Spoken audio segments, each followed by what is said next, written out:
Hey everybody, कैसे हो आप। उम्मीद करता हूँ आपके लिए चीजें सही चल रही होंगी। हम आपके लिए लेके आ चुके हैं फ्लेम एम्पर का एपिसोड नंबर 346। और अगर आपने पिछला एपिसोड नहीं देखा है तो आप इस स्पिरिट पकौड़ा वाले सब आर्क का काफी क्रूशियल पार्ट स्किप कर चुके हो, जिससे हो सकता है आपको फ्यूचर में थोड़ी परेशानी फेस करनी पड़े। इनडायरेक्टली इस एपिसोड की शुरुआत करने वाले हैं। लास्ट एपिसोड में जियान उस अर्थ स्पिरिट पकौड़ा के सेकंड फ्लोर तक पहुंच गया था, जहाँ उसकी मुलाकात ब्लड ड्रैगन एम्पर से होती है, जो गार्डियन था सेकंड फ्लोर का और एक बड़ी सी कॉफिन को गार्ड कर रहा था। क्या शुरुआत में तो दोनों के बीच में थोड़ी टकरावट होती है। हाउएवर जब जियान यूज करता है ड्रैगन गॉड की सेकंड ट्रांसफॉर्मेशन को, जिससे वो गोल्डन ड्रैगन की और उनकी आवाज को इमिटेट कर पाता है, उस ड्रैगोनिक प्रेशर के सामने ब्लड ड्रैगन एम्पर पहले जियान को गोल्डन ड्रैगन का डिसाइपल समझने लगता है और वो बताता है कि कॉफिन जिसे मैं गार्ड कर रहा हूँ ये मुझे ड्रैगन गॉड के आखिरी बेटे से मिला था और इसके अंदर कुछ ऐसे राज छुपे हुए हैं जो कि ड्रैगन गॉड की नो ट्रांसमिशन से कनेक्टेड है। अब आगे की स्टोरी। ड्रैगन एम्पर की बात को सुन के जियान के दिल में एकदम हलचल मच जाती है। वो कहता है इसका ड्रैगन गॉड ट्रांसफॉर्मेशन से लेना देना है। अगर बात करी है कि जियान के पास इस समय सबसे ज्यादा मिस्टीरियस और अनप्रेडिक्टेबल क्या चीजें हैं तो फेंजू और ड्रैगन गॉड की ट्रांसफॉर्मेशन कही जाएंगी। लेकिन जियान जानता था कि ड्रैगन गॉड की ट्रांसफॉर्मेशन बिना किसी शक के एक गॉड लेवल की टेक्निक है। वहीं पे उसका फ्लेम मंत्र होली फ्लेम को सॉल्व करने के बाद ग्रो करता है, इसलिए वो खुद तय नहीं कर पाता कि इन दोनों मार्शल आर्ट्स में सबसे पावरफुल कौन सी है। और उसके पास लेडी कैनन भी थी जिसे कल्टिवेट करने की परमिशन उसे थंडर लॉर्ड ने दी होती है। यह अच्छे से जानता था कि ड्रैगन गॉड की ट्रांसफॉर्मेशन की पावर उस लेडी कैनन से भी ज्यादा टेरिफाइंग है। वो एक धीमी आवाज में बोलते थे तुम्हें ड्रैगन गॉड की 9 ट्रांसफॉर्मेशंस के बारे में पता है। इन शब्दों के साथ चारों तरफ एक खामोशी फैल गई थी। ड्रैगन ब्लड एम्पर थोड़ा सा कंफ्यूज था।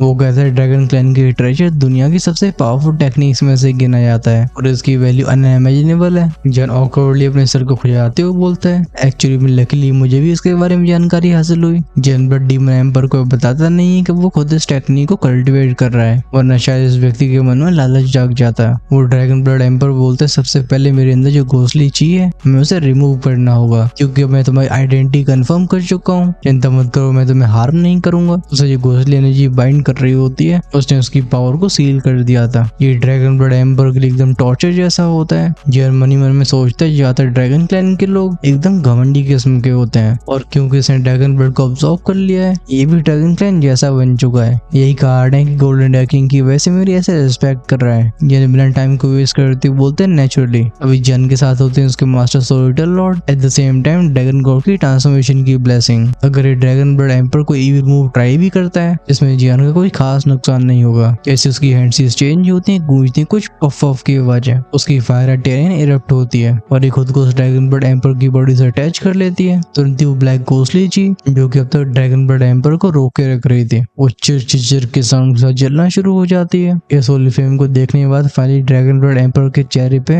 वो प्राइड कम हो गया था। जियान के अंदर छिपे हुए सीक्रेट्स उसे भी कॉशियस बना रहे थे। इस लड़के के पास बस ड्रैगन किंग का ऑरा ही नहीं है बल्कि होली फ्लेम जैसे रेयर आइटम को पोजेस करता है। साफ तौर पर उसे अपना एटीट्यूड बदलना होगा। कल्टिवेशन वर्ल्ड का रूल सिंपल था, स्ट्रेंथ को रिस्पेक्ट दी जाएगी। इस एरिया में सिजल की आवाजें कुछ समय तक गूंजती रहती हैं। फाइनली ड्रैगन ब्लड एम्पर की बॉडी से वो घोंसली सील पूरी तरह से मिट जाती है। वो एक गहरी सांस लेते अपनी बॉडी में पुरानी एनर्जी को फील करता है। एट द सेम टाइम चारों तरफ पावरफुल फ्लक्चुएशंस फैलती हैं। गूंज रही थी कुछ मफल्ड बूमिंग आवाजें। दिखाई देती एक बड़ी सी ड्रैगन शैडो, इसकी प्रेजेंस काफी हैवी थी। वो जियान को देख के बोलते सच में नई जनरेशन आगे बढ़ रही है। फिर उसके चेहरे पे एक स्माइल आती है। वो पूछता है तुम्हारे अंदर कुछ ड्रैगन ब्लड तो जरूर होगा है ना। ये सुन के जियान के एक्सप्रेशन बिल्कुल नहीं बदलते। वो असल की स्माइल पास करता है। ड्रैगन ब्लड एम्पर बोलते इस कॉफिन में जो फॉर्चून है मैं उसे तुम्हें देता हूँ, लेकिन पहले इस कॉफिन को ओपन करना बेहतर होगा। ड्रैगन ब्लड की बात हम बाद में करेंगे। ये बोलते उसका ह्यूमन फॉर्म डिस्पेट होता है। आसमान में नीले रंग का ड्रैगन अपीयर हुआ था जिसकी पावर पूरे आसमान में फैल जाती है। वो ड्रैगन उस हवा में फ्लोट करने वाले कॉफिन की तरफ दहाड़ मारता है। रिएक्शन हमें तुरंत ही दिखा था। उस पूरे डार्क रेड कॉफिन के चारों तरफ के अजीब से पैटर्न्स अपीयर होते हैं और वो की साउंड के साथ एक डार्क रेड एनर्जी उठती है, जैसे इस ड्रैगन ब्लड एम्पर की प्रेजेंस ने इस कॉफिन के अंदर की चीज को प्रोवोक कर दिया हो। तो ड्रैगन बोलते हैं पहले तुम्हारा कुछ कर नहीं पाया लेकिन अब ये खत्म होगा। बच्चे अपनी होली फ्लेम से मेरी मदद करो। वो ड्रैगन रोज रुकते नहीं है। जानवी नॉट करके बोलते हैं फायर हार्ट हैवली रॉक गो। उसी समय उसकी बॉडी के अंदर का होली फ्लेम क्रिस्टल उस प्योर इंटेंस होली फ्लेम ऑरे को रिलीज करता है जो शुआ शुआ की साउंड के साथ रिलीज हुआ था। जब जैन अपनी फ्लेम को ड्रैगन ब्लड एम्पर के पास भेजता है तो उस ड्रैगन के माथे में से एक हॉट फ्लेम निकलती है। ये थी ड्रैगन फ्लेम। टेक्निक का नाम होता है ड्रैगन ब्रेथ। ऑफ कोर्स ये तो ड्रैगन्स की खासियत थी। ड्रैगन फ्लेम कोई आम फ्लेम नहीं होती, ये प्योर ड्रैगन पावर से बनी होती है, जैसे वॉइड भी जल सकता था। जब ये ड्रैगन फ्लेम और जियान की येलो अर्थ होली फ्लेम साथ मिलकर आगे बढ़ती है, इस बंजर जमीन में फैलता है ऐसा ऑपरेसिव ऑरा जिसकी वजह से स्पेस जगह जगह से कांपना शुरू हो जाता है। ऐसा लग रहा था ये कभी भी ढह जाएगा। उस कॉफिन ने इस अटैक को सेंस करके तुरंत ही अपने ऊपर एक बैरियर बना लिया था। गूंजती क्रैश बैंग की आवाजें, दोनों फ्लेम्स की इंटेंसिटी इतनी हाई हो चुकी होती है कि वो बैरियर बस 1-2 सेकंड तक ही टिक पाता है। इसमें क्रैक बनने लगे थे। जियानी देख के बोलते ही खुलने वाला है। अभी उस डार्क रेड कॉफिन को जिन लाइंस ने गिर रखा था वो जलना शुरू हो गई थी। अंत में एक और क्रैश का धमाका हुआ था। फिर उसकी सरफेस पे हम एक डार्क रेड रिपल को फैलते हुए देखते हैं। इसे सेंस करके जियान और ड्रैगन ब्लड एम्पर दोनों अपने कदम पीछे लेते हैं। ड्रैगन ब्लड एम्पर फिर से आता है अपनी ह्यूमन फॉर्म में, लेकिन उसकी आवाज कमजोर हो चुकी थी। उस फैन के साथ बोलते हैं फाइनली सक्सेस। इसी पर एक रग रग रग के साउंड के साथ उस कॉफिन का ढक्कन हटता है। एक बूम की आवाज के साथ फैला था डेसोलेट ऑरा। अगले पल कॉफिन की सरफेस से एक ब्लरी इमेज उभरी थी जो जियान के सामने आ जाती है। ये धुंधली इमेज जब साफ होती है, इसे देख के दोनों की धड़कनें तेज होने लगती हैं। ये एक प्राइड से भरा हुआ यंग मैन था जिसके लुक सच में खतरनाक होते हैं। साथ में जियान की बॉडी से जो प्रेशर फील करता है वो किसी हाई लेवल के बीइंग से आ सकता था। तभी मैजेस्टिक आवाज करती ड्रैगन गॉड की third transformation, transforming the dragon arm. इसी मोमेंट में उस यंग मैन के हाथ के ऊपर ड्रैगन स्केल्स उभरने लगते हैं। उसकी पूरी आर्म इनसे ढक गई थी। ये अच्छे से महसूस कर पाता है कि इस आर्म के अंदर कैसी डिस्ट्रक्टिव पावर छिपी हुई है। ये उसे भी चिल फील करवा रही थी। उसके सामने एक एंशिएंट बीस्ट खड़ा हुआ था और इसकी स्ट्रेंथ होती है कि इंसान के 6 दोशान के लेवल की। सीन जाता है ड्रैगन ब्लड एम्पर की तरफ। जब वो उस यंग मैन के इल्यूजरी फिगर को देखता है, उसके चेहरे पे शॉक अपीयर हुआ था। वो कहता है 5 कलर टियान जाओ। ये तो एक एंशिएंट बीस्ट है जो कि ट्रू ड्रैगन में इवॉल्व करने की क्षमता रखता है। फिर ये कैसे? अभी आंखें तो जियान की भी टेंस हो गई थी, चाहे बात हो उसकी या फिर ड्रैगन ब्लड एम्पर की। दोनों की नजरें जैसे इस यंग मैन के ऊपर टिकी होती हैं, इनकी रूहें कांप जाती हैं। खैर वो यंग मैन इनका इंतजार नहीं करता है। उसकी आर्म जैसे अज़ूर ब्लू ड्रैगन स्केल से ढक रखा था, वो बहुत ही फिरोशियस दिखते हैं। फिर उसकी बॉडी से एकदम माउंटेन जैसा हैवी ऑरा निकला था, जैसे नीचे की जमीन भी क्रैक होने लगती है। हाउएवर नेक्स्ट मोमेंट में कुछ ऐसा हुआ था जिसके बारे में जियान ने कभी इमेजिन भी नहीं किया था। वो नौजवान पहले ड्रैगन गॉड की थर्ड ट्रांसफॉर्मेशन के बारे में बताता है, फिर वो सीधा फोर्थ ट्रांसफॉर्मेशन को स्किप करके फिफ्थ पे पहुंच जाता है। वो बोलता है ड्रैगन गॉड की fifth transformation, dragon god's claw. उसके मुंह से तो ये रोर की आवाज गूंजती है। वो नौजवान जिसका चेहरा हल्का सा नीले रंग का होता है और जिसकी आर्म पहले से ब्लू ड्रैगन स्केल से ढकी हुई थी, वो अचानक से फूलना शुरू हो गई थी। अचानक से वेंगवर्स की साउंड के साथ वो 1000 फीट बड़े ड्रैगन क्लॉ में बदल जाती है। इस क्लॉ का मोमेंटम इतना टेरिफाइंग था कि स्पेस भी से झेल नहीं पाता। जियान को ऐसा लग रहा था जैसे इस क्लॉ के अंदर की पावर जमीन और आसमान को चकनाचूर कर सकती है। उस नौजवान ने बिल्कुल देरी नहीं की थी। एक बार अपने क्लॉ को हल्का सा पीछे झटका देके वो सीधा सामने की तरफ स्मैश कर देता है। गूंजती हवा के फटने की बैंग बैंग बैंग की आवाजें। इसी मोमेंट में जियान को एक और फिगर दिखाई दिया था जिसकी स्ट्रेंथ 6 दोशान की रही होगी। हालांकि ये भी एक इल्यूजन था, लेकिन जब ये ड्रैगन गॉड क्लॉ से टकराता है उसे स्ट्रगल करने का मौका नहीं मिलता। जियान को ऐसा लग रहा था जैसे ये चीज बस एक इल्यूजन नहीं बल्कि एक समय पे असल में हुई हो। और ड्रैगन ब्लड एम्पर जिसकी स्ट्रेंथ 6 दोशान तक रिकवर कर चुकी थी, अभी वो भी ट्रेम्बल हो गया होता है। वो कहता है इसकी थर्ड ट्रांसफॉर्मेशन इतनी पावरफुल है और ड्रैगन आर्म बनती डिस्ट्रक्टिव पावर कम से कम 10 गुना बढ़ जाती है। और फिफ्थ ट्रांसफॉर्मेशन ड्रैगन क्लॉ, ऐसी एनालिसिस स्ट्रेंथ मैंने कभी नहीं देखी। जब इन दोनों के दिमाग में सब विचार चल रहे होते हैं, इनके सामने का सीन मिटना शुरू हो जाता है। जियान खुद से बोलते जब अंकल गोल्डन ड्रैगन कुछ जरूरी कामों की वजह से मुझसे दूर गए थे, उन्होंने जाने से पहले मुझे कल्टीवेशन मेथड दिया था, उसमें 5 ट्रांसफॉर्मेशंस थी।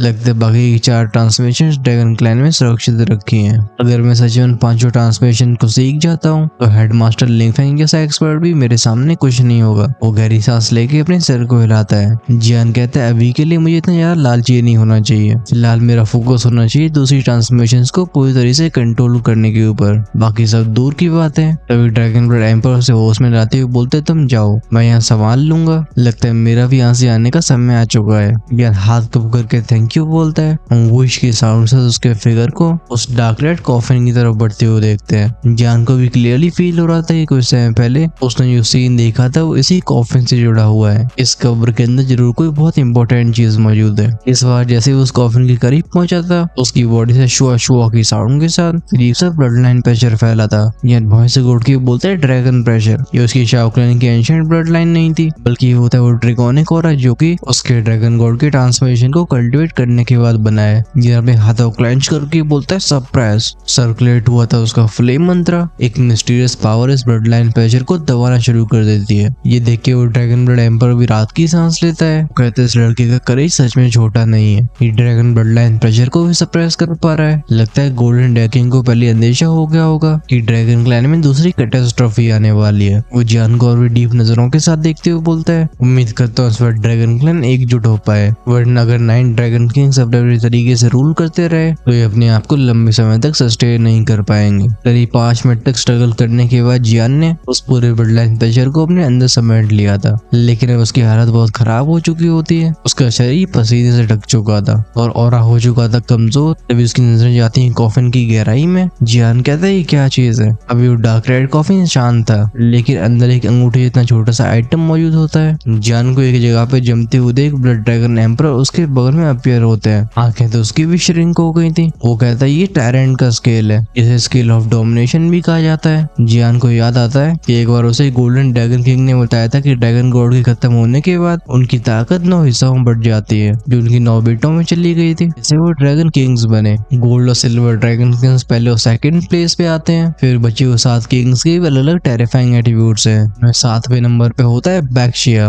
उसकी गिनती हाई लेवल के ड्रैगन किंग्स में से होती है। सोलिड लॉर्ड भी खुद से बोलते हैं बैक्शिया। बैक्शिया की बॉडी सच में मिस्टीरियस है। खुद वाटर एट्रीब्यूट के मास्टर होने की वजह से उसके ड्रैगोनिक स्केल में खतरनाक लेवल की एनर्जी समाई हुई है। वो जान से कहते हैं अगर तुम ड्रैगन गॉड की थर्ड ट्रांसफॉर्मेशन को सच में कल्टिवेट करना चाहते हो तो ड्रैगन किंग के स्केल का होना बहुत जरूरी है। अब फाइनली जान को समझ में आता है कि सीक्रेट क्या था। टियानी उसके हाथ को ढक लेती है और वो सीधे उसे स्केल की तरफ बढ़ा देता है। ये देख के वो ब्लड ड्रैगन एम्पर चीख के बोलते तुम क्या कर रहे हो, क्या तुम पागल हो गए हो, इस चीज को ऐसे छूना मौत का पैगाम है। वो जान की हेल्प करने के लिए तैयार ही हो गया था, लेकिन तभी जान की हथेली उस नीले रंग के ड्रैगन स्केल को छूती है। फैलाता एक हैवी सफोकेटिंग ऑरा जो वैंगवर्स के साउंड से स्पेस में कई रिपल्स बनाता है। एट द सेम टाइम जान को फील होता है जैसे उसे किसी समुद्र की गहराई में खींच लिया गया हो। हाउएवर इसी इवेंट में जान की फ्लेम एम्पर रिंग में से एक रोशनी बाहर आई थी। ये कुछ गोल्डन लाइंस होती है। ये रोशनी कंडेंस होती है। हम उस जगह पे एक छोटे से एक्सक्लूसिव गोल्डन ड्रैगन को देख सकते हैं। गोल्डन ड्रैगन किंग की तरह था। क्रैशिंग आवाजों के साथ वो गोल्डन ऑरा इरप्ट हुआ था, जिसके संपर्क में आते हुए स्केल ऑफ हायरेंट तुरंत शांत हो जाता है और जियान से आसानी से सब्ड्यू कर लेता है। उसे समझ में आता है कि फ्लेम एम्पर रिंग जो कि हमेशा शांत रहती है, उसमें ऐसे बहुत सारे राज हैं जिनके बारे में उसे कुछ नहीं पता। तभी वो ब्लड ड्रैगन एम्पर बोलती तुम सच में बहुत रेकलेस हो। वो भले नहीं जानती है कि जियान गोल्डन ड्रैगन किंग के लिए कितना इंपॉर्टेंट है, लेकिन वो उन जैसे ओवरलॉर्ड के बारे में थोड़ी बहुत समझ रखते थे। ब्लड ड्रैगन एम्पर जानते थे कि अगर यहाँ पे गोल्डन ड्रैगन किंग के डिसेबल कुछ हो जाता है तो पता नहीं कब, लेकिन वर्ड से आने वाला एक थप्पड़ उन्हें खत्म कर देगा। जियान ने रिकवर होकर अपने हाथ को उठाया था। अपीयर होता है होली फ्लेम का क्रिस्टल, जिसे वो ब्लड ड्रैगन एम्पर को देते हुए बोलते सीनियर थैंक यू, ये मेरी होली फ्लेम का ट्रेस है। जब आप ड्रैगन क्लैन वापस लौटो तो इसे मेरे अंकल मास्टर को दे देना। ये होली फ्लेम जियान की निशानी थी। इसे देख गोल्डन ड्रैगन किंग समझ जाएंगे कि जियान सही सलामत है और जब यहाँ के मैटर्स कंप्लीट हो जाएंगे और ड्रैगन क्लैन जरूर आएगा। जियान के हाथ की फ्लेम को ब्लड ड्रैगन एम्पर बहुत ध्यान से संभालते हैं। फिर वो नोट करके बोलते हैं अगर ऐसी बात है तो मैं चलता हूँ। एक क्रैश के साउंड के साथ जियान की खोपड़ी के ऊपर एक ह्यूज ड्रैगन अपीयर हुआ था। इसके सामने का स्पेस ट्विस्ट होता है और हम उसे यहाँ से गायब होते हुए देखते हैं। क्योंकि ब्लड ड्रैगन एम्पर की बॉडी से उस घोंसले ऑरे को जियान ने पहले एलिमिनेट कर दिया था, तो यहाँ की और कोई चीज उन्हें रोक नहीं पाती।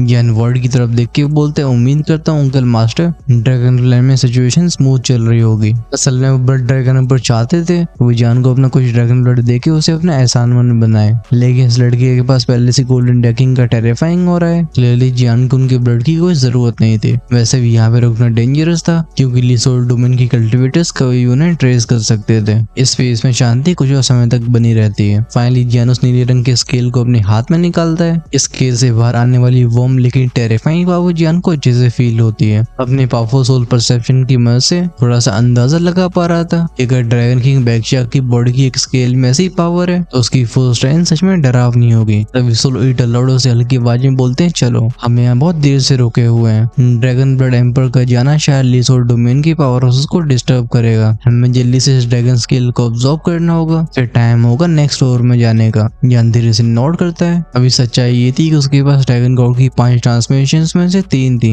जिसमें पहली ट्रांसमिशन को कल्टिवेट करने के लिए ड्रैगन ब्लड को ऑब्जॉर्व करके अपनी बॉडी को नरिश करना होता है। इसे फिजिकल स्ट्रेंथ ड्रैगन जैसी हो जाती है। सेकंड ट्रांसमिशन होती है ड्रैगन ब्लेसिंग, जैसे वो ट्रू ड्रैगन्स की आवाज और उसके ऑरे को इमिटेट कर सकता था। ये टेक्निक ड्रैगोनिक क्रीचर्स के ऊपर बहुत ज्यादा इफेक्टिव होती है, लेकिन इंसानों के खिलाफ इसे इतनी कामयाबी नहीं मिलती। आती है थर्ड ट्रांसमिशन ड्रैगन आर्म। इसके लिए अब्सॉर्ब करना होगा ड्रैगन स्केल की पावर को। जब ये पावर उसकी बॉडी मर्ज होगी तो जियान का हाथ एक हाफ ड्रैगन में बदल जाएगा, जिससे वो जनरेट कर पाएगा उस हॉरिफाइंग डिस्ट्रक्टिव पावर को। और तो फिफ्थ ट्रांसमिशन ड्रैगन क्लॉ की फाउंडेशन भी है। इंसानों की बॉडी ड्रैगन क्लैन के लोगों से बहुत कमजोर होती है, इसलिए ड्रैगन क्लैन की टेक्निक्स को बिना स्केल की रिइंफोर्समेंट के प्रैक्टिस नहीं किया जा सकता। ये सोच के जियान सीधा वर्ल्ड में क्रॉस लाइक पोजीशन में बैठ जाता है और वो टायरेंट ऑफ स्केल उसके सामने फ्लोट करने लगा था। जब जियान की हल्की सोल पावर उसमें टच करती है, वेंगुम के साउंड के साथ एक पावरफुल ऑरा उसे रिपेल कर देता है। जियान धीरे से बोलता है कि टेरिफाइंग स्केल है। ये स्केल भले छोटा सा हो, लेकिन इसके अंदर की एनर्जी नॉर्मल इंसानी कल्टिवेटर्स को तुरंत ही डस्ट में बदल सकती थी। जब उसके दिमाग में सवाल चल रहे थे कि कैसे इस चीज को ऑब्जॉर्व किया जाए, तब उसके दिमाग में गूंजती गोल्डन डैकिंग की आवाज, जो एम्पर रिंग में पहले ही सेव कर दी गई थी। आवाज कहती ड्रैगन ब्लड को गाइड के रूप में इस्तेमाल करो और उसे ड्रैगन स्केल के ऊपर गिराओ। ये सोच थी जियान अपनी आईब्राउज के बीच में 2 बार टैप करता है, निकलती कुछ लाल रंग की खून की बूंदें। ये वही ड्रैगन ब्लड होता है जिसे जियान ने फर्स्ट ट्रांसमिशन के दौरान ऑब्जर्व किया था। ये भले प्योर ना हो, लेकिन स्केल को एक्टिवेट करने के लिए चीज बिल्कुल पर्याप्त थी। ये बूंदें जैसे उस ड्रैगन स्केल के ऊपर गिरती हैं, गूंजती है कुछ ड्रिप ड्रिप क्रैश की आवाजें। उस ड्रैगन स्केल में से थिक ब्लू एनर्जी निकलती है। ये हवा में एक लंबी सी नदी की तरह जियान के चारों तरफ फैल जाती है। इसके अंदर की एनर्जी फ्लक्चुएशंस इतनी इंटेंस थी, जियान के पसीने छूट जाते हैं और शॉक्ड आवाज में कहता है ये क्या है। उसे लग रहा था कि इस ब्लड के कांटेक्ट में आते ही वो डायरेक्टली स्केल से एनर्जी को ऑब्जॉर्ब कर पाएगा, लेकिन अब ये स्केल पूरी तरह से बदल चुका था। तभी सोलिड लॉर्ड बताते हैं ये स्केल की असली फॉर्म है। उस ड्रैगन ब्लड के इफेक्ट से इसकी इंटरनल प्रोटेक्टिव पावर एक्टिवेट हो गई है और वो स्केल अब खुद को हाइड कर चुका है। तुम जब तक इस ब्लू रिवर के अंदर उसकी असली फॉर्म को नहीं ढूंढते, उसे ऑब्जॉर्ब नहीं किया जा सकता है। ये सुन के जियान के चेहरे पे कड़वाहट से भरी स्माइल आती है। उसके माइंड में से एक डेजलिंग सोल पावर इरप्ट हुई थी, जो रिवर को स्कैन करना शुरू कर देती है। ये कोशिशें 10 मिनट तक चलती रहती हैं। फाइनली जियान की नजरें जाती हैं स्पेसिमेटिक स्केल के ऊपर। वो बोलता है मिल गया, लेकिन तभी वो स्केल भागने की कोशिश करने लगा था, जैसे उसके पास खुद की कॉन्शियसनेस हो। जियान तुरंत ही एक्शन में आता है। एक्टिवेट होता स्पेस शटल हैंडप्रिंट। ये बॉडी सीधा टेलीपोर्ट हो गई थी उस स्केल के सामने। जियान बिना हिचकिचाए उस ड्रैगन स्केल को सीधा अपने मुंह में डाल लेता है। जैसी चीज उसके गले से नीचे उतरी थी, हम तुरंत ही उसकी आंखों को लाल होते हुए देखते हैं। एट द सेम टाइम उसकी बॉडी से बैंग बैंग के साउंड के साथ शॉक वेव रिलीज होने लगती है। हाउएवर जियान क्योंकि एक होली फ्लेम यूजर था, वैसे भी टेरिफाइंग एनर्जीज को सॉल्व कर चुका है, इसलिए ये चीजें उसके लिए बहुत लंबे समय तक परेशानी खड़ी नहीं करती हैं। जो ड्रैगन गॉड की थर्ड ट्रांसमिशन पहले उसके माइंड में अवेलेबल होती है, वो तुरंत ही उसे एक्टिवेट कर देता है। हवा में बैठी हुई जियान की हैंडसीज लगातार चेंज हो रही थी। धीरे धीरे उसके राइट हैंड में अपीयर होने लगते हैं कुछ एंशिएंट पैटर्न्स, कुछ नील रंग के टैटूज। टाइम आ चुका था फास्ट फॉरवर्ड करने का। ये उस समय की बात होती है जब जियान की आर्म की ओर एंशिएंट पैटर्न साफ दिखाई देते हैं। रिलीज होती है शावू शावू की आवाज के साथ कुछ पावरफुल फ्लक्चुएशंस। ये देख के जियान के चेहरे पे सेटिस्फाइड स्माइल आती है। क्या रिली तो सोलिड लॉर्ड की आंखों में भी था। वो जियान से बोलते हैं अब तुम्हारे पास सच में सेल्फ प्रोटेक्शन की असली पावर है। जब जियान खुशी से अपनी ड्रैगन आर्म को घुमा रहा था, तभी से कुछ अलग महसूस होता है। जियान आंखें नैरो करके बोलते ये क्या है। जब सोलिड लॉर्ड ध्यान से देखते हैं, उनकी आंखें नैरो हो गई थी। फिर वो बोलते हैं पैटर्न ऑफ डोमिनेंस। जियान की राइट आर्म के ऊपर अब डेंस ब्लू स्केल्स चमक रहे थे, लेकिन इनके ऊपर कुछ ऑब्सक्योर एंशिएंट लाइंस देखी जा सकती हैं, जो मिलकर एक बड़ी से बीस के आकार को लेती हैं। इसका शेप किसी कछुए यानी कि टर्टल जैसा था, एकदम गोल शरीर, स्ट्रक्चर किसी लोहे के माउंटेन की तरह। सोलिड लॉर्ड की शॉक्ड आवाज को सुन के जियान की आंखों में एक सीरियसनेस आ जाती है। फिर जब वो ध्यान से अपनी आर्म की ट्रांसमिशन को सेंस करता है, वो पाता है कि इससे वैसे उसकी डिस्ट्रक्टिव पावर ही नहीं बढ़ी है, बल्कि उसकी डिफेंसिव एबिलिटीज कई गुना बढ़ चुकी हैं। वो बस इस टेक्निक का इस्तेमाल करके एक लेट से 4 दुशान को आसानी से हरा सकता है। सोलिड लॉर्ड हल्की आवाज में कहते हैं मैंने पहले ही कहा था, बैक्शिया वो पावर हाउस था जिसने ग्रेट 1000 वर्ल्ड में वाटर एटीट्यूड के एकदम पीक को टच किया था। ये स्केल उसी बैक्शिया के शरीर से आता है। ड्रैगन्स इंसानों से अलग होते हैं, उनके ड्रैगन स्केल्स हमेशा शरीर के करीब होते हैं, इसलिए जैसे जैसे इनकी कल्टिवेशन बढ़ती है और समय गुजरता है, इनकी पावर इनके स्केल्स में ऑब्जर्व होती जाती है। और इनमें भी बहुत रेयर चांस होता है कि किसी स्केल के ऊपर एक्चुअली में ड्रैगन मार्क अपीयर हो, और अगर ऐसा हो जाता है तो वो ड्रैगन स्केल ड्रैगन किंग की एक अलग ट्रेस पावर को रखेगा। सोलिड लॉर्ड की नजरें जियान के राइट हैंड पे होती है, जिसके ऊपर वो स्केल्स चमक रहे होते हैं, और वो वहां से उन डीप फ्लक्चुएशंस को भी फील करते हैं, जो बिल्कुल समुद्र की तरह अनफैथमेबल थी। जियान कहता है ट्रेस पावर। वो ये तो नहीं जानता था कि ड्रैगन क्लैन में ड्रैगन किंग्स आखिर कितने पावरफुल पावरफुल है, लेकिन सोल्जर लॉर्ड जैसे पावर हाउस के द्वारा ऐसी तारीफ ये बात साफ करती है कि बैक्शा की स्ट्रेंथ अपने टाइम पे टेरिफाइंग रही होगी। और क्योंकि अब जियान के पास बैक्शा की ट्रेस पावर है तब उसके पास फायरवुड, थंडर और वाटर एट्रीब्यूट भी आ चुका है। ऐसे 4 एट्रीब्यूट्स की कॉम्बिनेशन और उसकी फायर हार्ट यानियन एक अर्ली पावर को रखती थी। चलो हम उसे अलग रखते हैं। बेसिकली जियान के पास थे 4 एट्रीब्यूट। अगर इस पूरे ग्रेट 1000 वर्ल्ड की बात करिए जहाँ न जाने कितने खरबों की आबादी थी, इनमें भी ऐसे एक्सपर्ट को ढूंढना ऑलमोस्ट इम्पॉसिबल होगा। एक बात तो क्लियर थी, जियान जैसे ग्रो होगा उसकी कॉम्बैट पावर सच में बहुत भयानक होने वाली है। सोल्जर लॉर्ड उससे बोलते हैं क्या तुम समझ पाए? जियान अपनी आंखें बंद करके उस ड्रैगन स्केल के अंदर के वाटर एट्रीब्यूट को ध्यान से महसूस करता है। जब कुछ पलों के बाद उसकी आंखें खुली थी वो सरप्राइजिंग टोन में कहते हैं पैटर्न ये एक्चुअली में एक डिफेंसिव 2 स्किल है। सोल्जर लॉर्ड हल्के से अपने सर को हिलाते हुए बोलते हैं हाँ मैं ये एक्सपेक्ट ही कर रहा था। बैक्शिया ने माउंटेन की पावर को कल्टीवेट किया था। कहा जाता है कि उसका डिफेंस लेजेंडरी था क्योंकि उसमें वाटर एट्रीब्यूट भी शामिल है। ये डिफेंसिव स्किल तुम्हारे लिए बिल्कुल परफेक्ट होने वाली है। खैर आगे एलिमेंट्स के बारे में बातें तो काफी होती है, लेकिन चलो हम थोड़ा आगे बढ़ते हैं। ये वो पल होता है जब जियान अपने हाथ को क्लेंच करके उस अपॉइंटमेंट के बारे में सोचता है जो उसने शाओ क्लैन की उस मिस्टीरियस गार्डियन फैमिली की उस लड़की को प्रॉमिस किया था। ये जियान के लिए सिर्फ एक ड्यूटी नहीं थी बल्कि एक मिशन बन चुका था। अगर वो चाहता तो 2 चैनल ब्रेक थ्रू करने के बाद वहाँ पे जा सकता था, लेकिन क्योंकि वो सोल्जर लॉर्ड को अपना मास्टर मान चुका है वो उन्हें बीच रास्ते में कैसे छोड़ सकता है। जियान को अब तक कई बार मालूम पड़ चुका था कि शाओ क्लैन रातों रात गायब हो गया था। साथ में डिसअपीयर होती इनकी वो वेसल रेसेस जो इनके अंडर आती थी। अगर वो इन सब के पीछे का राज जानना चाहता है तो उसे शाओ क्लैन के गार्डियन क्लैन से मिलना ही होगा। ये कहना गलत नहीं होगा जब लीसोल डोमेन और सोल्जर डोमेन के बीच की बैटल खत्म हो गई वो ऑलमोस्ट जियान के इस घोस्ट वर्ल्ड की जर्नी का भी एंड होगा। जब सोल्जर लॉर्ड इस बच्चे को खोते हुए देखते हैं वो बोलते हैं लिटिल वन क्या हुआ तुम ठीक हो? जियान हाथ को उठा के बोलते हैं मास्टर मैं ठीक हूँ। यहाँ का क्योंकि काम खत्म हो चुका है और डिफेंसिव 2 स्किल मेरे अंदर समा चुकी है तो मैं इसे सीधा बैटल में यूज कर सकता हूँ। क्या चलो हम टाइम को वेस्ट नहीं करते हैं, चलते हैं सीधा नेक्स्ट फ्लोर में। जैसे ही 3rd ट्रांसफॉर्मेशन डीएक्टिवेट होती है उसका हाथ नॉर्मल हुआ था और वो शूट हो जाता है 3rd फ्लोर की एंट्रेंस की तरफ। क्या जियान के यहाँ पे गायब होने के बाद शांति बस कुछ और समय तक ठहरती है। इस जगह पे एक ओल्ड मैन अपीयर होता है जिसके हाथ में थी झाड़ू।